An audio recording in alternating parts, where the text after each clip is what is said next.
في حي سيدي فاتح بقلب مدينة القديمة بالدار البيضاء. في التفاصيل: منتصف ليلة البارحة منزل ينهار على رؤوس قاطني، قتلت الأم وأبناؤها الثلاثة، ومن تحت الأنقاض جريح في وضعية حرجة.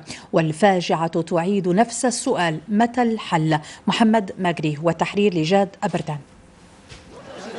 أنين تحت الأنقاض، مجهودات للإنقاذ، ثم انتشال لرجل على قيد الحياة. هي لقطات من ليلة بيضاء بدأت تفاصيلها عند 10 مساء. آنئذ أحس سكان هذا البيت الذي غدا أطلالا بمقاومة أخيرة لبناية متهالكة.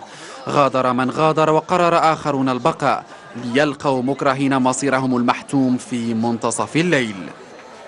ساكنين 3 العائلات، العائله اللي تحت مني ما كانوش، وكانت امي انا في الطبقه الثانيه، والطبقه الثالثه فيها 3 الوليدات وامراه وراجلها. توفات المراه و3 الوليدات والراجل داو مسكين للسبيطار. بان لينا داك التراب كيطيح، قلت لامي نوضي خرجي، قالت لي لا داك غاشق غادي نصلحو ماشي مشكل. في ساعتها خرجت مشيت لعند السيده الجنازه، بركنا اش غنقول لك، الرجعه اللي رجعت قلت للسيد نوضوا خرجوا راه غادي غطيح علينا الدار. قالت لك امي لا انا غنبقى في داري. خرجت ولادي نقدتهم، اين فوا مشيت نعيط على خويا، ديك المجيه اللي جايين نجريو الدار كلها طاحت. ما تبقى من المنزل المنهار ركام عصي عن الإزاحة. استعصت معه عملية استخراج جثامين الضحايا. هم 3 أطفال وامرأة من أسرة واحدة، وحديث عن ضحية خامسة في تدخل استمر لساعات طوال. هوت البناية وكادت أن تلحق بها بنايات مجاورة. تضررت كثيرا.